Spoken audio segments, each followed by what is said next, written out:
tardes, o buenos días o buenas noches, según desde donde nos estén escuchando.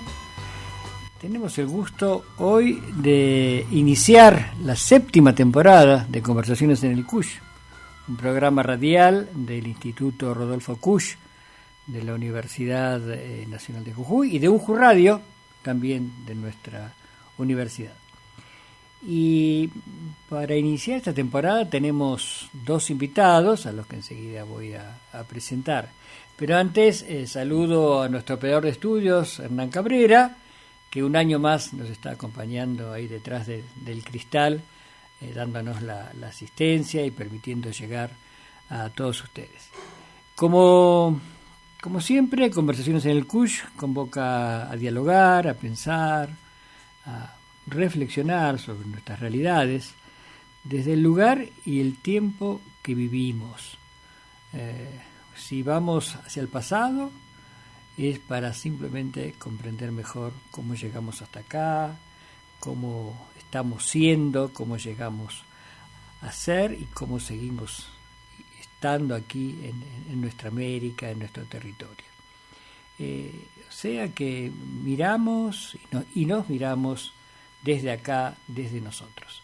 No sé si ya están conectados nuestros invitados, me dice que sí, Hernán, que hoy nos acompañan dos amigos prestigiosos y comprometidos investigadores de las cuestiones latinoamericanas. En primer lugar, quiero presentar a Luis Viñolo, director general de la Fundación Vivian Trías de Montevideo. ¿Me estás escuchando, Luis? Bueno, muchos saludos desde Montevideo, Uruguay. Bueno, y desde la capital de la provincia de Buenos Aires, hoy tenemos la visita, la posibilidad de dialogar con Santiago Liaudat, que es decano de la Facultad de Humanidades de la Universidad Católica de La Plata y profesor titular en la Universidad Nacional de La Plata, entre otras cosas, porque nuestros 2 invitados de hoy tienen un amplio currículum. Buenas tardes, Santiago, ¿me estás escuchando? Hola, buenas tardes, ¿cómo andan? Saludos desde La Plata. Muy bien, un gusto en escucharte. En las últimas semanas, la agencia Paco Urondo ha publicado y ha difundido, y se ha difundido también en otros portales, una serie de trabajos que ustedes han preparado que lleva por título el proyecto de la unidad latinoamericana. Y bueno, y quisiera conversar con ustedes sobre esta cuestión, tanto rastreando antecedentes y raíces como, bueno, ver qué es lo que nos está pasando hoy. En una conversación con alguno de ustedes les decía que el bicentenario de la batalla de Ayacucho, que fue la gran batalla, la última gran batalla de la independencia sudamericana, que fue en diciembre de 1824, hace poquito más de un año, el bicentenario pasó sin pena ni gloria, y este año tenemos otro bicentenario importante, como es un congreso que se celebró en Panamá, del que vamos a hablar enseguida.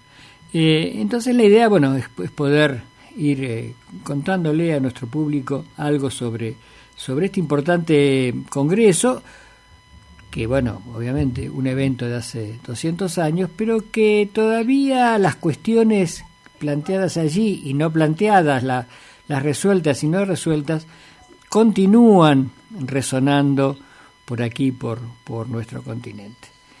Yendo un poco hacia el pasado, hacia 2 siglos atrás, hacia algunas raíces, repito, que no es simplemente una mera referencia al pasado, histórica, sino que tiene que ver con las cuestiones del presente.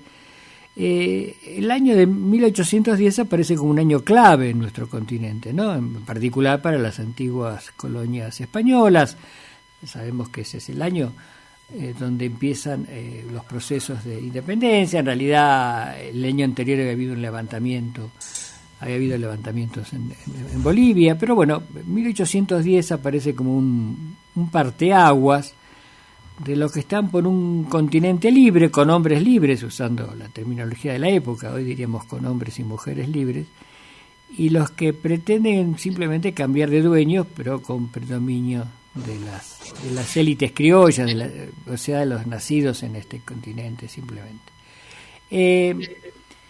Y si el 1810 aparece como ese parteaguas, podemos decir que hay una etapa, ustedes lo plantean así, que culmina en 1826, o sea, son 16 años, donde se pasa de una situación claramente colonial a una situación distinta de independencia. Bueno, veremos de qué manera, a partir de las guerras de la independencia, básicamente, y también un intento y una preocupación por la unidad latinoamericana, como esto sí ya dicho en términos de hoy, ¿no es cierto? No eran los términos que se expresaban en ese momento. A mí me gustaría que, cómo usted nos presente cómo ven ese momento previo al Congreso de Panamá, este tiempo de que normalmente cuando estudiamos historia en el colegio, en la escuela, vemos batallas y gobiernos que se suceden, pero que también hubo una preocupación por la unidad continental. No sé quién de ustedes quiere tomar la palabra. Con gusto los escuchamos. Le dejo a mi amigo uruguayo que responda esta primera parte. Oriental. Bueno, habrás visto que en uno de los artículos, serán 4, serán 5, que hemos escrito con Santiago, hablamos para referirnos al periodo del 1824, 1826 a 1870 como la era confederal de nuestra América. Es una expresión que comenzamos a usar con Nay Marcilla en una investigación sobre la guerra del Paraguay, de la cual después volveré a mencionar. En realidad, esta idea de una era confederal de nuestra América debe remontarse a mucho antes de 1824, porque esta idea de la Unión, Liga y Confederación Perpetua que proclama el Congreso de Panamá en el 26 viene gestándose por parte de prácticamente los principales libertadores, San Martín, Bolívar, Artigas y sus inspiradores desde mucho antes. Y esas ideas y esos proyectos, que además se concretan en acciones revolucionarias, se van entretejiendo con tradiciones ancestrales, indígenas, africanas, con prácticas confederales que no las inventan los criollos de la nada, aunque tienen sus propias fuentes, por supuesto, en sus tradiciones culturales.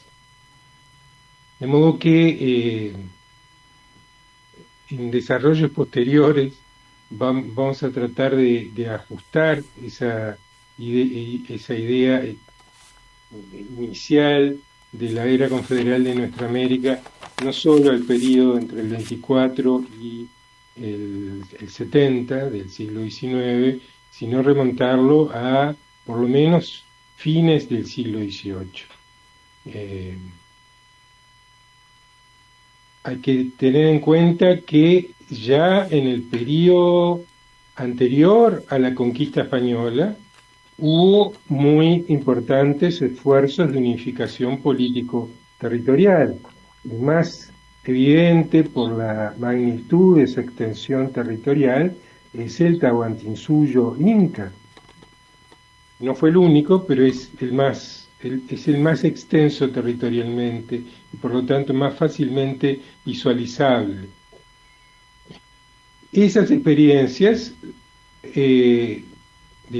son sometidas por los conquistadores, son oprimidas por los conquistadores, son en parte destruidas, pero al mismo tiempo los conquistadores se apoyan en muchas de esas estructuras y se van produciendo mestizajes y mezclas y simbiosis y síntesis que son simultáneas con las guerras y los conflictos y los enfrentamientos absolutamente reales, pero, pero que no dejan de convivir con la coexistencia, con una coexistencia que tiene sus aspectos fecundos, así como tiene sus aspectos muy trágicos, tiene sus aspectos fecundos, creadores.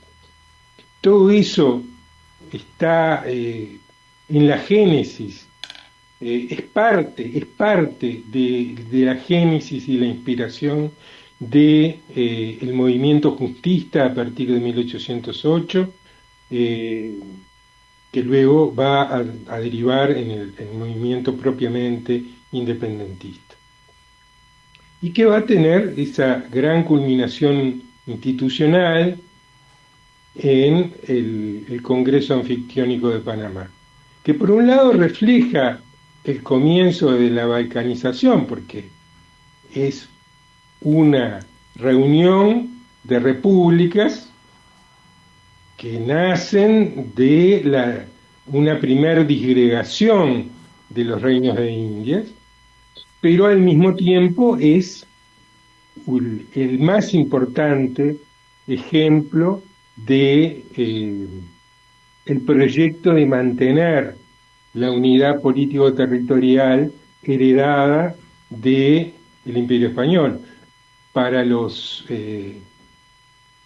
líderes libertadores, el objetivo era la independencia de España, la independencia del Imperio Español.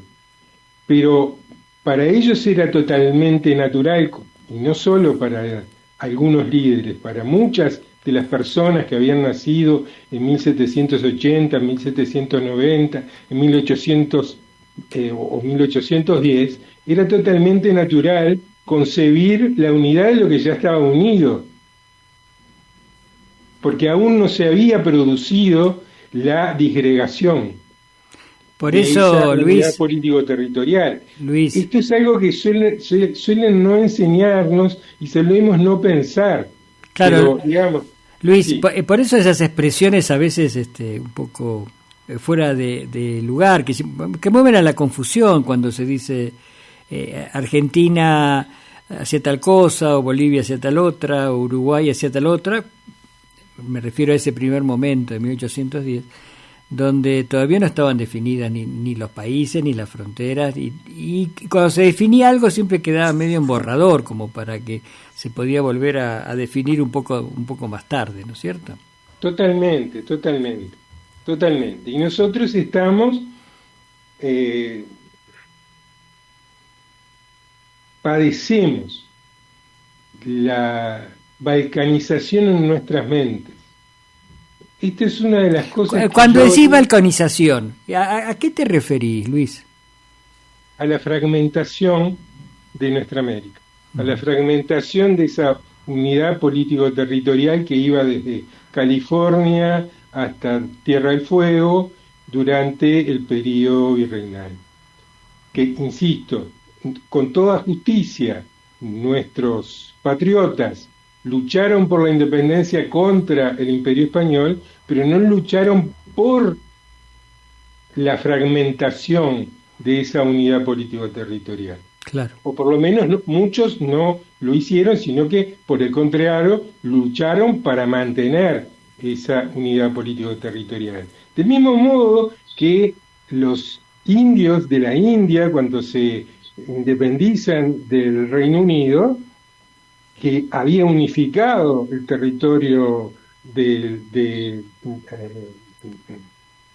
la India justamente, tanto empeño pone Gandhi en mantener la unidad de esa India unificada por el Reino Unido, que termina muriendo a causa de esa defensa apasionada de la defensa de mantener la unidad, de evitar la fragmentación de la India con la separación de Pakistán. Y un fanático religioso hindú lo asesina por ese odio contra los musulmanes, ¿no? Quiero decir, tenemos ejemplos posteriores que nos clarifican que no era para nada evidente, ni obvio, ni necesario que la guerra justa de la independencia fuese junto con una fragmentación de la unidad político-territorial heredada. ¿Y cómo llegamos a esta situación donde hay los países con fronteras tan claras y selecciones de fútbol tan distintas, libros de textos en las escuelas, himnos? ¿Cómo llegamos a esta situación en la que parecemos a veces no hermanos sino desconocidos o enemigos? ¿Cómo llegamos a esta situación? Bueno, a priori el tema no es un tema que hayamos trabajado con Luis en los textos que presentamos, que se enfocaron en la unidad, pero está muy buena tu pregunta porque refiere un poco a la causa de la fragmentación, ¿no? Es decir, nuestro estudio hasta ahora se viene enfocando en ese proyecto de la unidad y cómo se va reformulando a lo largo de 200 años, cuya contracara es esta pregunta que vos estás haciendo, Daniel, ¿no? ¿Cómo es que nos fragmentamos? Y ahí aparecen distintas motivaciones. Por un lado, la fragmentación era funcional a determinados intereses. Esto parece muy claro, sobre todo a medida que transcurre el tiempo, ¿no? A medida que esos intereses se van cristalizando y donde, bueno, obviamente, la posibilidad de que las viejas colonias españolas se irguieran como una nueva potencia en el mundo no era favorable a otros imperios, ¿no? Y otros intereses que había, y sobre todo a las motivaciones económicas de esos imperios, en particular el británico, el francés, que van a incidir en la fragmentación, ¿no? Sobre todo a través de las burguesías mercantiles portuarias, ¿no? Las burguesías de las ciudades puertos, de las ciudades capitales, que van a tener intereses que los alejaban, digámoslo así, de esos proyectos de unidad, ¿no? Ahora, después también hay algunas causas internas. Eso si uno se focaliza exclusivamente en la acción, llamémosla así, externa, ¿no? En la presión de las potencias ya consolidadas. Pero también, justo es decirlo, también hubo contradicciones internas, debilidad de miras, muchas veces de nuestros dirigentes o de sectores de la élite política local, que muchas veces terminaban priorizando peleas mezquinas, situaciones de contradicciones secundarias, diríamos hoy, en relación con ese gran objetivo central de la unidad. Siempre hay, digo yo, para que entre un caballo de Troya, hay quien le abre la puerta a ese caballo, ¿no? Entonces, para que entren esos intereses financieros, mercantiles, manufactureros, británicos en particular, hubo quien desde adentro le abrió la puerta a esos intereses, hacía el caldo de cultivo para que esos intereses también fructifiquen en estas tierras. Y bueno, ahí tenemos todo un sector de la élite política que claramente abonó a ese proyecto, ¿no? Entonces, esos sectores están presentes ya desde 1810 y ya desde antes incluso, pero que en cada etapa histórica van asumiendo un nuevo rostro, en general manteniendo la directiva, ¿no? de concepción doctrinaria de fondo. Y esas directivas son, por un lado, como diría el benemérito mismo Faustino Sarmiento, el mal que aqueja a la Argentina es la extensión. Bueno, hay una idea de que la extensión era algo inmanejable, de que nos alejaba de la posibilidad de que estas ciudades puerto controlen ese interior profundo, esa América profunda.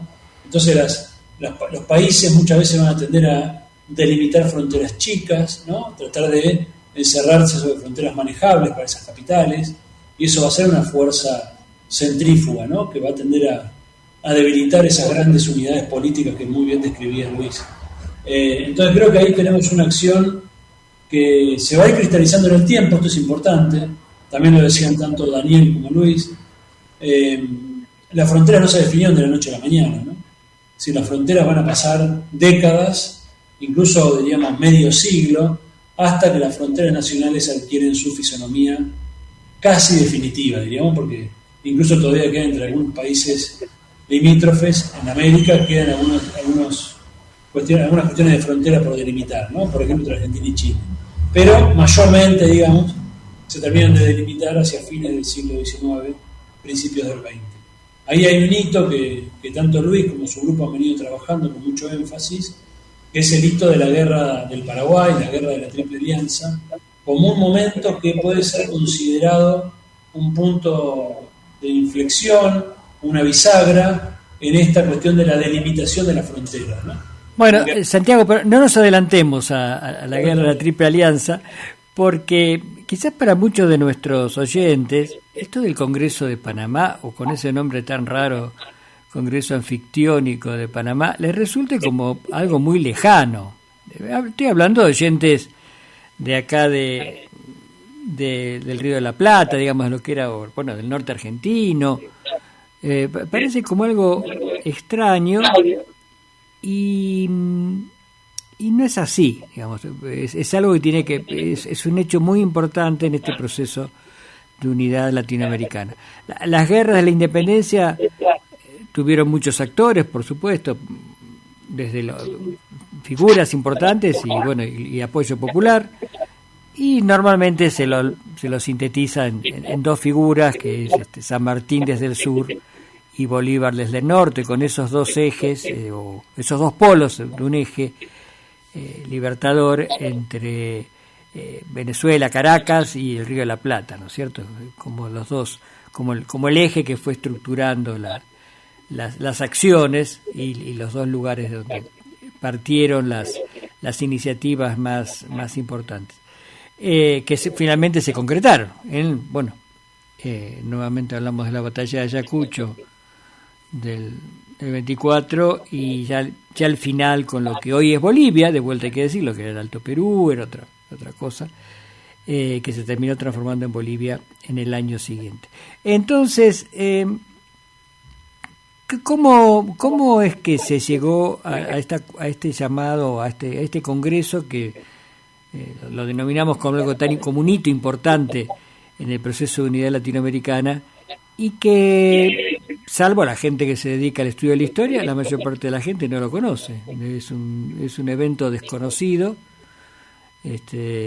para la inmensa mayoría de nuestra población. Entonces, ¿qué fue este congreso? ¿Cómo se llegó a este congreso? ¿Quiénes participaron? ¿Qué importancia tuvo en ese momento y qué importancia tiene hoy? Fue la idea de Bolívar, el gran convocante, aunque formalmente hay otro protagonista peruano que hace las invitaciones. Esta es la idea de la nación de repúblicas de Bolívar, que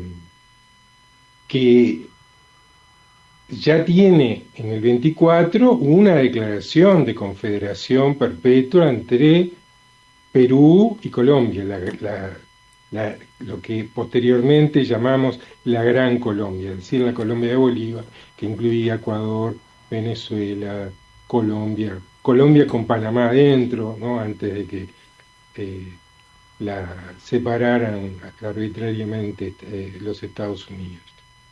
Y de esa convocatoria, participaron, bueno, un mes más, la Gran Colombia, Perú, la República Federal de Centroamérica, Bolivia, y en cambio las repúblicas del Cono Sur estuvieron ausentes.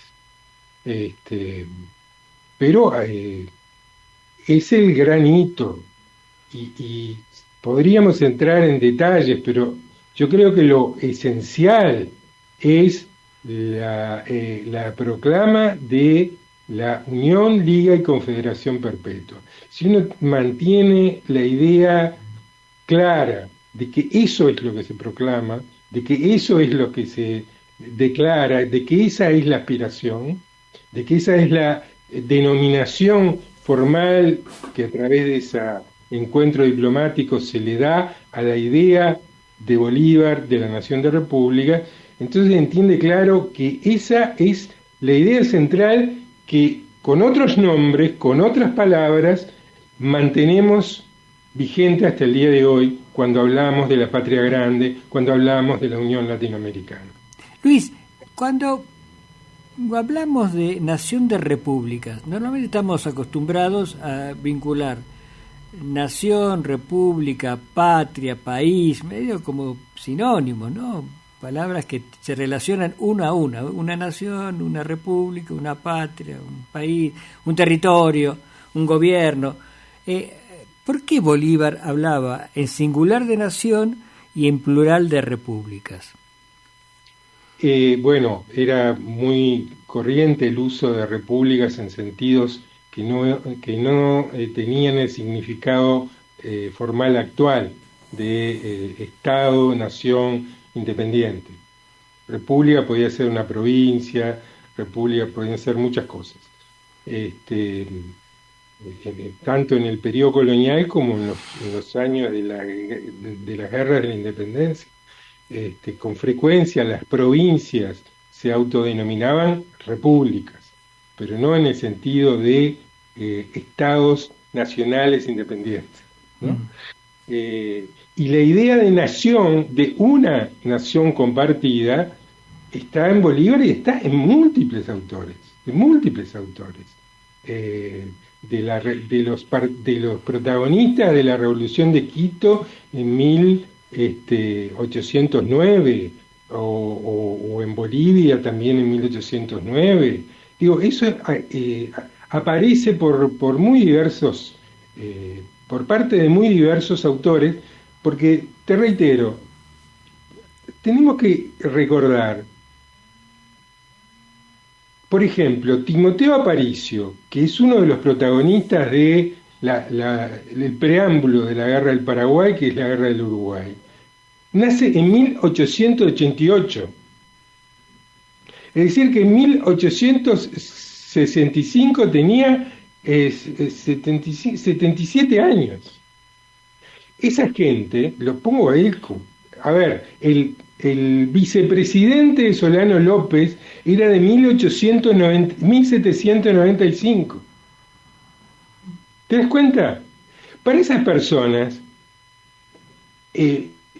no era en absoluto evidente la fragmentación. Ellos no solamente tenían su propia experiencia vital, su propia memoria de una vida, una crianza y relaciones de trabajo y de todo tipo dentro de una unidad político-territorial inmensa, no fragmentada, sino que además tenían las memorias familiares de sus padres, de sus abuelos, etc. Y varias de esas generaciones seguían actuando y actuando de modo destacado hasta por lo menos 1870. Claro. Yo insisto con esto y sé que te estoy complicando el orden cronológico, pero yo te adelantaba que quería explicarte a ti y a tu audiencia cómo fue que recién en estos últimos 4 años yo empecé a ver con otros ojos nuevos este tema que ha atravesado toda mi vida, porque yo me crié con la enseñanza de mis padres, con la enseñanza de Métol Ferré, con la enseñanza de Vivian Trías, con la enseñanza de Jorge Abelardo Ramos, y por lo tanto las ideas de la patria grande y de la Unión Latinoamericana atraviesan desde el final de mi niñez hasta el presente, y las atraviesan no como algo que yo contemplaba de afuera, sino como algo, como una práctica militante. Y sin embargo, en realidad yo he redescubierto la trascendencia del Congreso Anfictiónico de Panamá de 1826 en estos últimos 4 años.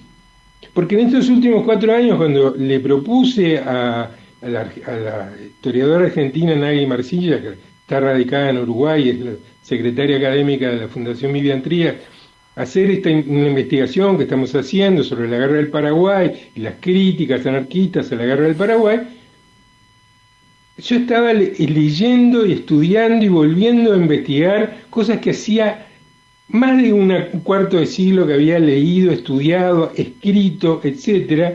Y sin embargo, por primera vez, vi el rompecabezas unido y no las piezas del rompecabezas por separado. A ver, contanos, ¿cómo se ve? Y ese fenómeno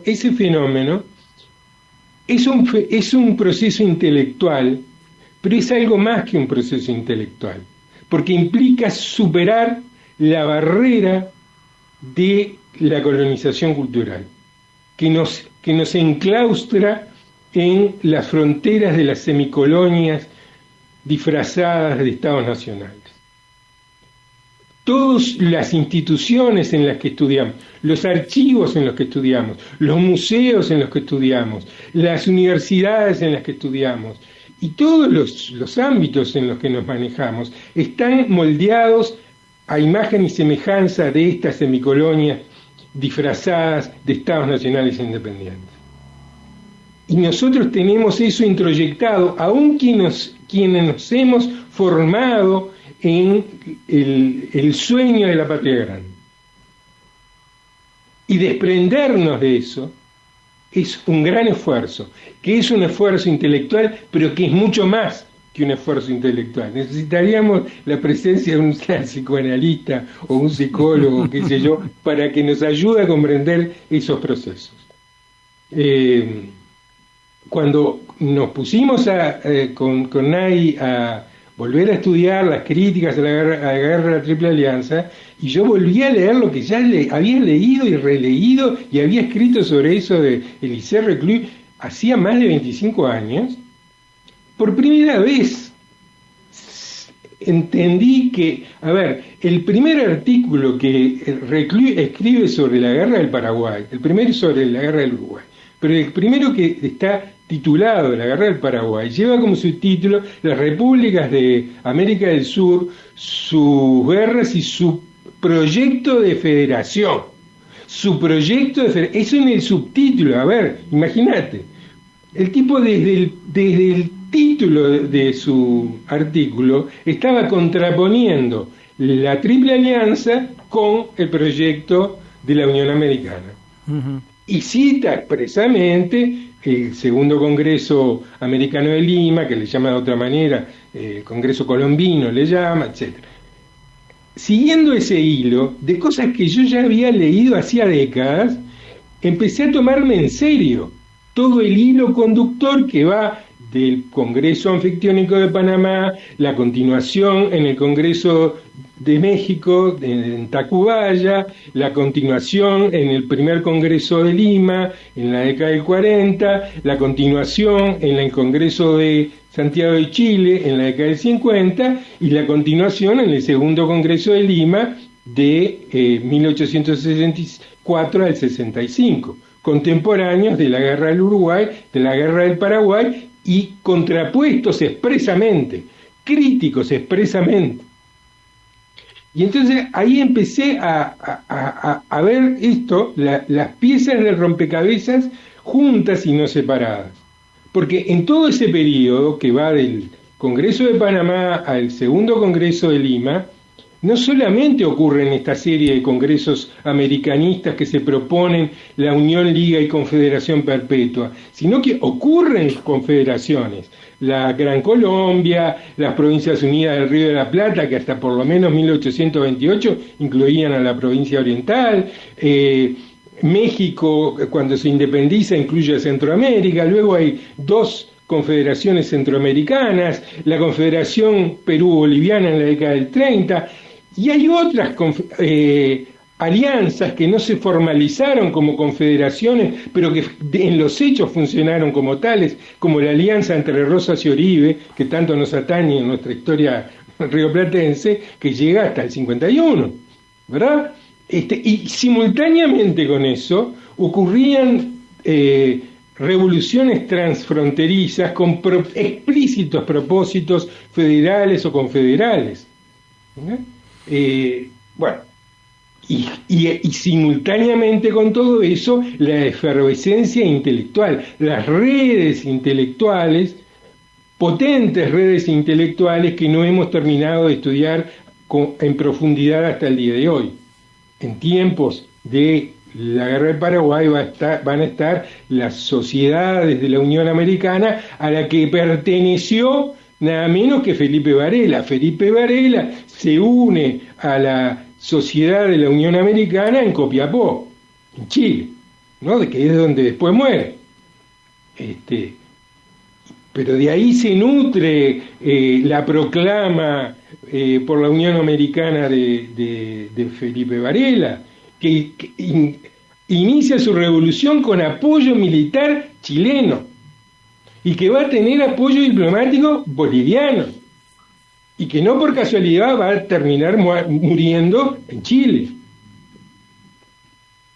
Pero todo esto nosotros lo vemos, estamos acostumbrados por diversas razones a verlo fragmentado. Cada día que pasa me asombra más todo el tiempo que a mí me demoró ver junto el rompecabezas, y cada día más recuerdo la profunda verdad de lo que decía nuestro amigo y maestro Alberto Metol Ferré: necesitamos una revolución cultural. Y esa revolución cultural empieza en nuestras cabezas. Perdón por la extensión. No, muy, muy claro, Luis. Y bueno, y la tragedia que significó desde muchos puntos de vista esa guerra del Paraguay, o de la Triple Alianza, o de la Triple Infamia, como se la llamó. Pero es fundamental identificar que junto con el genocidio, que aún no ha sido reconocido formalmente por el mundo, pero que fue un genocidio comparable a cualquiera de los genocidios del presente, junto con ese genocidio del pueblo paraguayo hubo una masacre de rebeldes argentinos, de rebeldes uruguayos, incluso de rebeldes brasileños, pero además el gran desaparecido de esa guerra es el proyecto de la Unión Americana. Claro. Después de la guerra de la Triple Alianza va a continuar el proyecto de la unidad, pero ya con otros nombres, con otros conceptos, con otras prácticas, incluso con otra configuración geopolítica. ¿Cómo ves este proceso, Santiago, que de unidad? Lo estamos hablando del siglo XIX, y yo no quiero, quizás hasta me animaría a que pasáramos por alto el siglo, no por alto, rapidito el siglo XX y llegáramos al presente también, ¿no es cierto? Porque creo que el valor de esto es que no estamos hablando de cosas que pasaron hace mucho tiempo y que, bueno, son curiosidades, siempre es interesante saber lo que pasaba antes, para los curiosos, lo que nos gusta, sino que tiene una gran actualidad, porque lo que está planteando Luis es que aquel proyecto con esta figura, Artigas, San Martín y Bolívar, con esos dos vectores del norte y del sur que se unen, que Bolívar convoca a un congreso de representantes de los países que estaban emergiendo para armar esa confederación, pero no funciona. Es un congreso que se realiza en parte, que no van todos, que no consigue concretar ese resultado, ¿no es cierto? En cierto sentido es frustrado. Y hay otros congresos posteriores también de diplomáticos, de representantes. Bueno, todo eso suena a cosas que hemos vivido en los últimos años también y que seguimos viviendo en el presente. Pero, ¿cómo ves, Santiago, este proceso en el siglo XIX con figuras tan importantes? Porque también está Alberdi o está Sarmiento por otro lado. Bueno, hay tantas figuras. ¿Cómo lo estás viendo? A priori creo que no hay que ubicarlo en el siglo XIX, porque como bien estás diciendo, la unidad latinoamericana es un sueño eterno, ¿no? Retomando la frase de Mempo Giardinelli, la revolución es un sueño eterno. Bueno, de hecho, cuando escribimos esta serie de trabajos, discutíamos ahí con Luis cuál era el mejor nombre, ¿no? Si el sueño de la unidad latinoamericana o el proyecto de la unidad latinoamericana. Y terminó siendo el proyecto porque efectivamente es un proyecto por construir, ¿no? Con hondas raíces, con una historia que aparece y reaparece y desaparece a lo largo de 200 años. Es un poco lo que estamos intentando mostrar con este trabajo, que ese anhelo anfictiónico, bolivariano, sanmartiniano, artiguista, también centroamericano, con figuras como Morazán, que a veces dejamos un poquito de costado, a Centroamérica, México, al propio Caribe. Bueno, cómo ese sueño y ese proyecto aparece, es combatido, y esto es una constante a lo largo de las décadas. Fíjense, nosotros tenemos la experiencia histórica. Luis hacía referencia a esas trayectorias vitales, ¿no? De personas que habían nacido a fines del 18 o a principios del 19 y que su acción política se prolongaba hasta los años 70 del siglo XIX. Pensemos que nosotros tuvimos en nuestra trayectoria vital la posibilidad de ver el ascenso de la UNASUR, la CELAC, el Mercosur ampliado, el ALBA, Petrocaribe, y ver desmoronarse todo eso en muy poco tiempo. O sea, nosotros tenemos en nuestra trayectoria vital la posibilidad de narrar la tragedia y la gloria de la unidad latinoamericana, ¿no? O sea, esta es un poco la historia de nuestro continente. Historia apasionante, trágica, dramática, como la quieras mirar, ¿no? Trágica, por supuesto, por las consecuencias que esto ha tenido sobre nuestras realidades locales, ¿no? Sobre nuestra situación como continente, que indudablemente somos un continente frustrado en su capacidad de realización, ¿no? De realización como sociedades, con déficits enormes en materia social, económica, productiva, de soberanía científico-tecnológica, una serie de órdenes en los cuales todavía tenemos una profunda dependencia del orden global, de las potencias del norte. Pero tenemos un continente que está todavía anhelando su realización, ¿no? Una realización que justamente precisa de esa unidad latinoamericana. Entonces, este eje de discusión, que como bien decía Daniel al principio, está mayormente ausente de la historiografía, de la filosofía, de la geografía, del modo en que se estudia, del modo en que se educa en nuestro continente, está mayormente ausente. Quizás aparece algún retazo de esto, ¿no? Quizás se enseña un poquito ahí la Junta de Gobierno, después se enseña, en el caso argentino, no sé, batalla de Caseros, como procesos discontinuos que no tienen vínculos entre sí, luego la guerra del Paraguay. Ahora, cuando vos conectás y empezás a ver todo, como bien decía Luis, ¿no? Desde este punto de vista, desde un proyecto que es transhistórico, llamémoslo así, ¿no? Que es un proyecto inconcluso y que a lo largo de la historia en cada una de sus manifestaciones aparecen líderes intelectuales, artistas, que buscan abonar, que buscamos, diríamos, comunicadores, que buscamos abonar a la idea de una unidad que falta, digámoslo así, falta traducirse en unidad política, porque en los hechos ya tenemos una unidad cultural, lingüística, religiosa, territorial, hay una continuidad territorial del continente muy marcada. Si tenemos indicadores, una unidad histórica desde el punto de vista de la historia de sometimiento de nuestros pueblos, una unidad de luchas, o sea, uno puede identificar una unidad multidimensional en muchos sentidos. Ahora, lo que nos está costando, y nos ha costado sudor y sangre, literalmente, ha sido la unidad política, ¿no? La unidad estratégica, la unidad diplomática, salvo en algunas circunstancias muy específicas, como esta que mencioné, de la UNASUR o de la CELAC, que son chispazos en estos 200 años, son posibilidades que tuvimos de avanzar decididamente en ese proyecto. Luego, la verdad es que estos 200 años, salvando algunos momentos muy puntuales, lo que ha primado tristemente es la división, ¿no?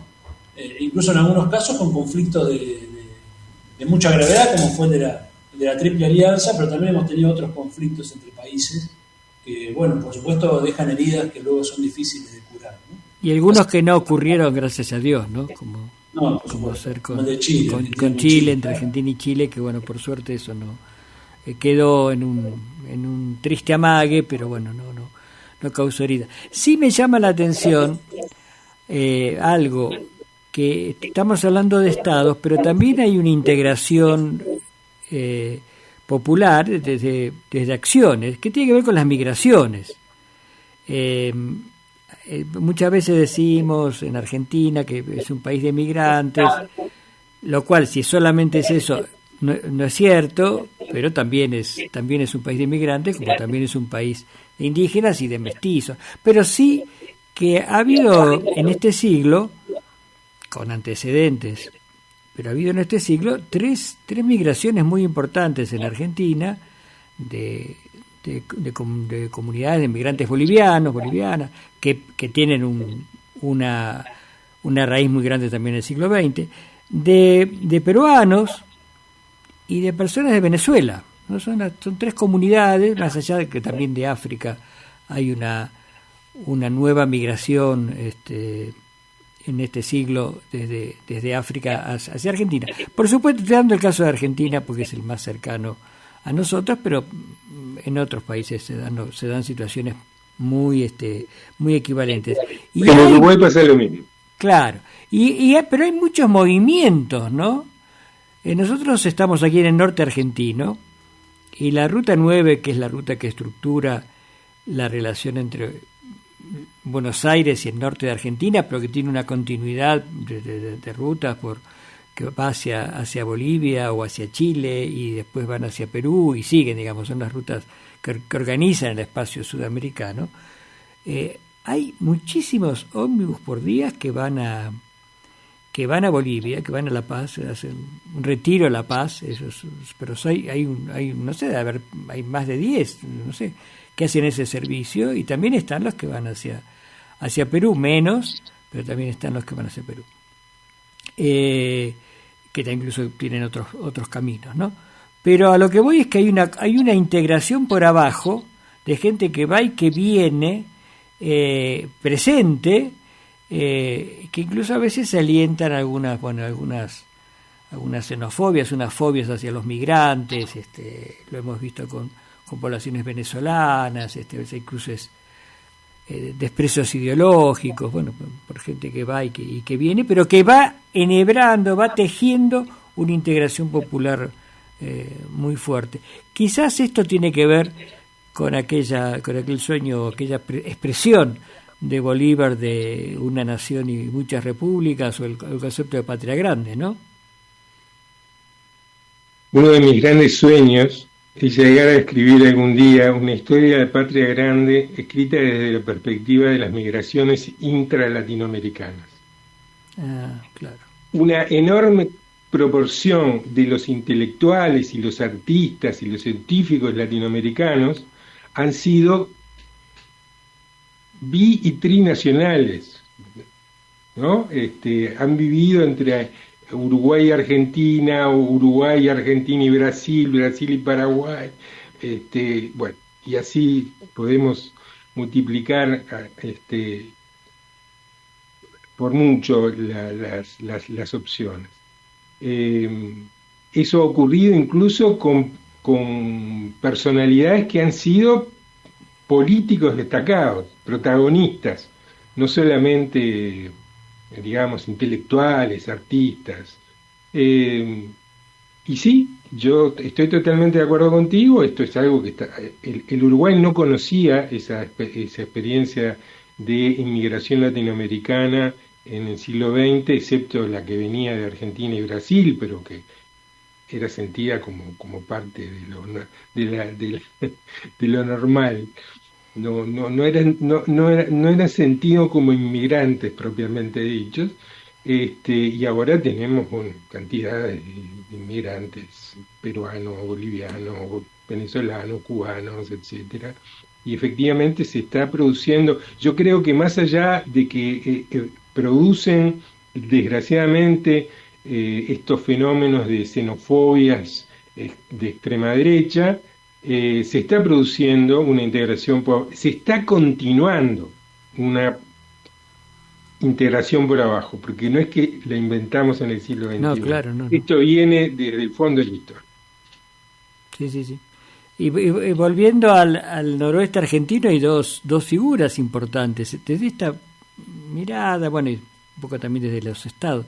Una es la de Juana Manuela Gorriti, ¿no? Que es una mujer una intelectual de una familia jujeña, con un paso importante por las élites del poder, tanto en Bolivia como en Perú, que terminó viviendo en Buenos Aires. Y el otro que creo, y que es un poco la contracara de los ejemplos que ponías antes, Luis, de quienes habían nacido en pleno época del virreinato y luego habían pasado por distintas experiencias. Al revés, Bernardo de Monteagudo, que en 1810 tenía 20 años, que ya tenía experiencia política revolucionaria en Bolivia, en 1809, donde estudiaba, y que participó activamente hasta su temprana muerte, ¿no? en Argentina, lo que hoy es Argentina, Chile, Perú, en el ámbito de Bolívar, del espacio bolivariano, en fin, en Centroamérica, un enhebrador de proyectos y de esta patria grande, y era un tucumano además mestizo, entre era sambo, mulato, y él es una de las figuras que, se la recuerda aquí en San Salvador de Jujuy, en la capital hay una escuela en el centro que lleva su nombre, pero la mayor parte nadie sabe quién es Monteagudo. Pero sí era un joven, a la inversa, era un joven que participó activamente y que dio todo lo que pudo en poco tiempo, ¿no es cierto? En plena juventud. Sobre Juana Manuela Gorriti no te puedo opinar porque cualquier jujeño creo que sabe más que yo de ella y está bien, y creo que nos faltó agregarla ahí, Luis, entre los nombres de mediados del siglo XIX. Pero más allá de eso, sí puedo opinar sobre Monteagudo, a quien admiro profundamente, y que en su acción no solo demostró un coraje, una valentía, ir al frente siempre con sus ideas, sino que realmente anticipa una figura casi guevarista, ¿no? En su forma de ser un internacionalista. Pasa, como bien dijo Luis, no eran distintas naciones, ¿no? Claro. Era una misma gran nación hispanoamericana. Entonces lo tenemos a Monteagudo, que está en el Alto Perú, que está en Buenos Aires, que está en Chile, que está en Perú, que está en Centroamérica, donde toma parte de las ideas de un centroamericano del Valle, en relación con una idea de confederación hispanoamericana de estados. Luego Monteagudo va a ser, ya como colaborador de Bolívar, quien elabore la convocatoria del Congreso Anfictiónico de Panamá. Así que realmente tuvo una presencia.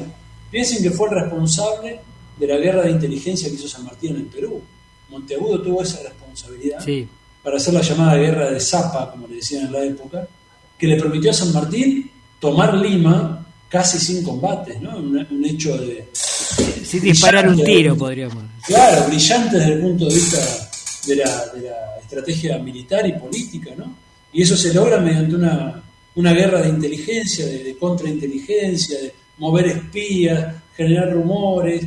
Fue brillante. Realmente es un personaje, como bien dijiste vos, lamentablemente caído en el olvido. En parte, creo yo, porque es un personaje muy incómodo, ¿no? Para la historiografía de carácter liberal, más chauvinista o más cerrada en las naciones chicas, te cuesta mucho explicar el porqué de Monteagudo. Porque, supongamos la historiografía mitrista en Argentina, ¿no? Te llega a explicar un Belgrano, le queda bien, porque no sale más o menos de la frontera. San Martín lo explican como una especie de, hay que expulsar a los españoles, se va hasta Perú para expulsar a los españoles de Buenos Aires. Más o menos lo pueden conciliar y después el malo de Bolívar lo echa. Ahora, Monteagudo no te entra en ese relato. ¿Cómo lo haces entrar a un tipo que es el primer ministro de San Martín en Perú, porque es el que lleva adelante las riendas del gobierno? Está en Centroamérica, donde se nutre de ideas, luego vuelve al Perú con Bolívar, participa de la Sociedad Patriótica de Buenos Aires. O sea, son esas figuras que descolocan esos relatos nacional centrados, digamos así, ¿no? O centrados en las naciones chicas. Así que efectivamente creo yo que Monteagudo es una figura que vale mucho la pena reivindicar, y como tantos otros patriotas cayó asesinado en términos no muy claros, probablemente de la mano del odio que tenía la oligarquía limeña hacia su figura y su persona, ¿no? Vamos a ir cerrando. Este es un tema para estar hablando todos los días, ¿no? Y es un tema de todos los días. Sí quiero... hay algunos saludos que han llegado aquí, de Susana y Carlos Millán desde La Quiaca, que están escuchando, están muy interesados, Gustavo Koenig, Raúl Cela, que posiblemente esté en el Delta del Paraná, que también plantea que le gusta el programa y que le interesa esta cuestión del internacionalismo en este sentido que hacía recién referencia Santiago, justamente. Ricardo Guaricuch desde Roma, hijo de Rodolfo Cuy, dice que le toca en Roma relacionarse con mucha gente latinoamericana y no parecemos países diferentes, dice. Fallan las formalidades, y dice que bueno, que es muy nutritivo el programa de hoy, que les manda saludos. Bueno, eso entre otros saludos que nos están llegando. Para cerrar, nos quedan 3 minutitos. ¿Qué ha quedado de imposible de parar y que hay que decirlo antes que cierre el programa, Luis y Santiago? El Papa Francisco, muy al final de su pontificado, dijo: el sueño de San Martín y Bolívar es una profecía. Palabras del Papa Francisco. Yo lo he convertido en mi lema. Y con eso quiero cerrar mi participación. Santiago. No, bueno, creo que ya está todo dicho. Efectivamente es una profecía que, como tantas otras, se van anunciando en el tiempo. Así que hemos tenido profetas. Recuerden ese libro hermoso de Scalabrini, ¿no? Tierra sin nada, tierra de profetas. Así que en cierto modo somos profetas de una utopía que tarde o temprano se cumplirá, y América Latina será una vez más una unidad política, territorial, y bueno, eso será también condición de posibilidad para el desarrollo de nuestros países. Bueno, les agradezco muchísimo la buena voluntad de ustedes, la disposición para participar. Los felicito por esta serie de trabajos que están publicando. Yo los voy leyendo por la agencia Pacudondo, supongo que van saliendo por ahí. Cuando publiquemos esto en YouTube, vamos a también poner los enlaces para poder acceder a los textos mucho más amplios y detallados de lo que hemos podido desarrollar en esta conversación. Les agradezco muchísimo. Los invito a Luis, nos queda hablar de Vivian Trías algún día, y nos queda hablar del Gran Tucho. Y del Gran Tucho. Método Ferré, que fue nuestro maestro, ¿no es cierto? Y Santiago, te agradezco muchísimo también tu buena disposición y tu posibilidad de participar. Sé que andás con muchas cosas, pero bueno, sos decano, y no son tiempos fáciles para las autoridades de la universidad. Muchas gracias. Saludos a la Universidad de Jujuy. Bueno, los esperamos. Muchas gracias, Daniel. En la próxima, y a nuestra audiencia los esperamos el martes próximo. Muchas gracias.